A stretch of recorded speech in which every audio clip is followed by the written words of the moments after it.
We had questions about in the power rankings, the Vikings at 13, and another star coming back from adversity. Yesterday, in a conference call with Denver media, Adrian Peterson said he believes he could have gone straight from high school to the NFL instead of spending 3 years at the University of Oklahoma. He noted that he was in the running for the Heisman Trophy his freshman year, and there were guys that he went into the league that year like Cedric Benson. Quote, not to sound cocky or anything, but I do. I felt like my freshman year I should have won the Doak Walker Award, but they gave it to him. Anyway, I feel like I was a better player than him. I am a true freshman. Here I am, a true freshman. If Cedric can come in and play, then why couldn't I do it? AP brings up an interesting point. Is it time to change the NFL eligibility rules? Who wants to go with this one? I'll go. Okay.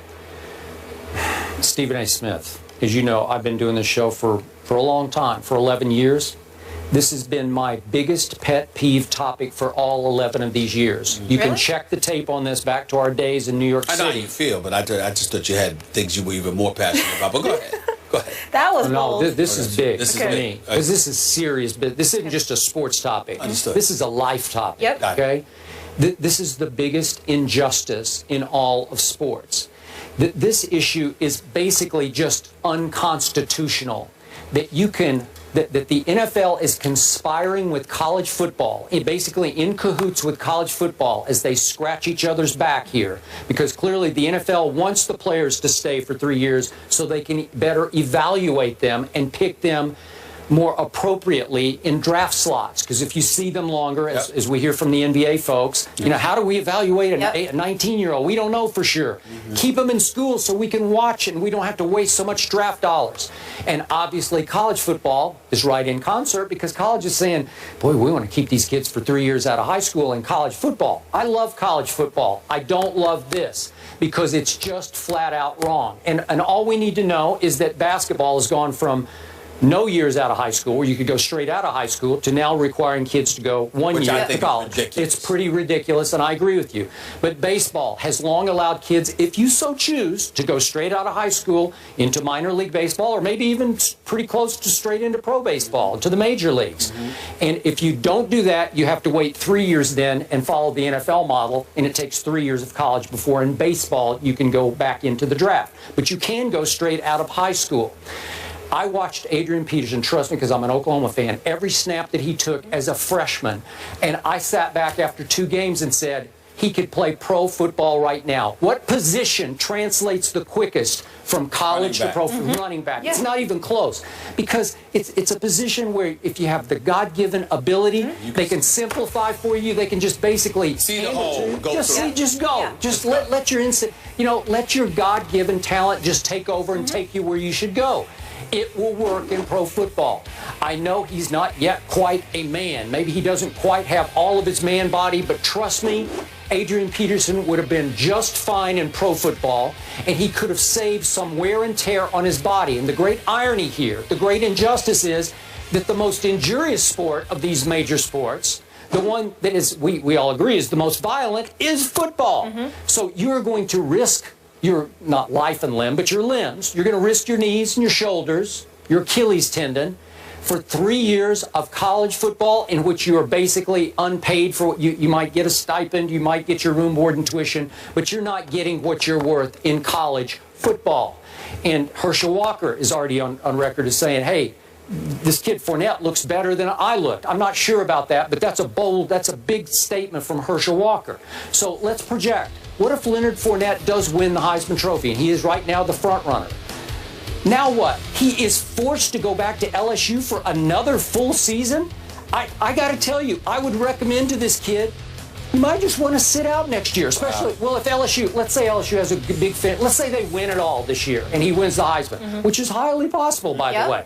Okay, well, what would you tell this kid? You're going to go risk your knees for dear old LSU? And I know he loves LSU. He's from New Orleans, but still, really? We may have to risk extending this topic because Kirk Herbstreit, our very own Kirk Herbstreit, was on Mike and Mike yesterday saying that he thinks it's disgraceful that anyone would suggest that a college player should sit out the season you know, because he doesn't want to endanger himself and risk getting hurt before entering the NFL draft. If you got 3 years of eligibility, you play 3 years. You know, I'm with you. I think that if, you know, the money that's there to be made, particularly with individuals coming from impoverished backgrounds, you know, you don't want to jeopardize that. Yeah. We may not have liked it, but who could legitimately blame? I blame Jadeveon Clowney for appearing to go half speed in his last year at South Carolina. My attitude is play if you're going to play. All right, that's sit fair. out if you're going to sit out. I agree but don't with go that. half speed. All right. I'm sure you agree with that. I do. But let me say this to you.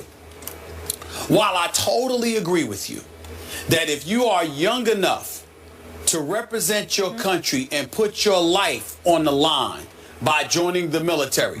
If the draft was at 21 years of age and beyond, then I don't mind college and the pros and all of that. But if you can get not drafted, but if you can enter the United States military at age 18, then you should be able to play professional sports in the United States of America at age 18. Thank you. So we agree there. Yeah. But allow me to play devil's advocate for those out there who feel differently than you and I do.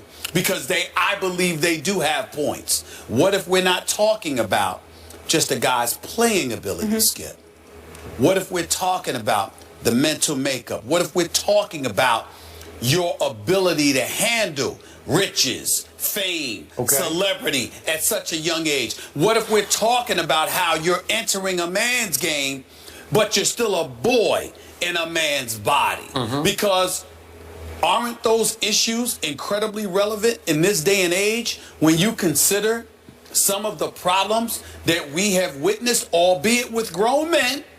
Nevertheless, if you've been handed the keys to the city at a very young age, then you may have never matured. Yep. And in the later years, when you find yourself in trouble, it's because of what you got away with when you were younger, because you were exploited as opposed to being educated. Because when people make those arguments, I'm here to tell you right now, when you hear the NBA talking about that stuff, when there's some trepidation, when there's some apprehension about players coming to the NBA, for example, you got guys that are handed millions of dollars. Well, guess what? All of a sudden, you pour and you wake up one day and you're a millionaire. And then people who saw what was coming down the road for you were too busy exploiting you instead of educating you and not preparing you for the life that was coming. And then all of a sudden these riches and this fame was handed to you, the celebrity was handed to you, and you have no clue as to how to handle it. And then we find ourselves lamenting that. So all I'm saying is that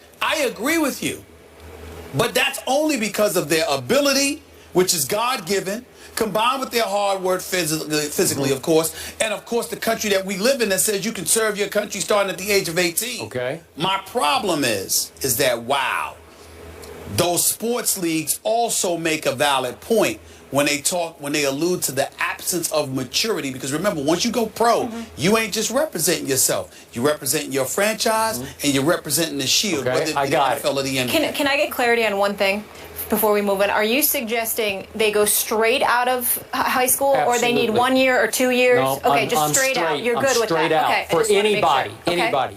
America, America is the land of opportunity. It can also be the land of blown opportunity, to your point. That's right. Would there be some flameouts here, some nightmares, some horror stories? You better believe it. Right. There have been in the NBA, back before there was even the one-and-done rule, right? Yeah. Some players languish on benches and never make it. I could go through several stories. That's right. But my point is, they deserve the opportunity to fail. That's what this country was built upon. Absolutely. You can't legislate them to say, well, you can't be, you know, who knows who could make it? Sometimes there's a LeBron, sometimes there's a Kobe. They're mature enough to cope with and handle what is given to them. Even though the NBA, to some degree, we all know how much I love the NBA, they'll use it as an excuse, what I alluded to earlier. Here's why I don't buy it. Kobe Bryant, you know, Kevin Garnett. That's a good one. Jermaine O'Neal. Yep. Moses Malone. Yep, God that's a good one also. Soul. Thank you. Daryl Dawkins. Yep. God They rest went his straight soul. out. Yep. You know, there's a whole bunch of people. They did. And they're great, great citizens, and they've done great, great things for the world of sports, is what I'm saying. But I would also add to this that we all can't ignore to make our argument. These leagues, the longer it takes for you to allow people into the game, the more cost certainty you have because you're delaying paying them. Sure. Now, that's more so the NBA than the NFL because the NFL has this hard salary cap and it is applicable to everything. Okay. But with the NBA, you got guys, if you gotta wait, you gotta make them wait, and then you got the 2-year rookie wage scale and then the 2 additional years where they're restricted free agents, restricted players rather, then you have basically 4 years to analyze them. So instead of being in a position to get, let's say, 3 max deals, you'd only get 2. No, I got it. So I'm the with leagues you. know what they're doing. Let me sum this up by saying Maurice Clarett was the first young man back in 2004 to fight this in court. And we've talked a lot about Deflategate case in Judge Berman's court. That's the circuit court. And in that court, obviously, Tom Brady just won. So did Maurice Clarett. And now we're all saying, oh, well, the NFL has no chance really of beating Tom Brady on appeal. Well, guess what? The NFL beat Maurice Clarett on appeal in 2004. It was, to me, a crime because Maurice Clarett doesn't have the NFL Players Association behind him. He doesn't have a Jeff Kessler, the Michael Jordan of lawyers. Well, that's the crime of it all more than anything. Yeah, that's what I'm saying. Yeah. To me, the bigger crime than the players themselves not being allowed to go straight from high school to the pros, even though with football, it is a man's game, but there are a few dudes that can handle it. There are. To me, the bigger crime than that is the absence of representation. I agree. That is the crime. That's something that Congress literally should sit there and have folks on Capitol Hill to explain. How is it that college athletes have no representation? Sure. So that's the crime. So if Leonard Fournette wants to fight this in court right now, can he hire Jeffrey Kessler to? He'd have no. He'd have how's he going to pay for his own pocket, and how would he? How would he do that? There you go. Thank you. Okay, so both guys agree with Adrian Peterson here that players should have the opportunity to go to the NFL straight out of high school. Coming up, we move to baseball. Oh, Canada. Toronto takes the AL East, leaving the Yankees fighting for a wild card spot.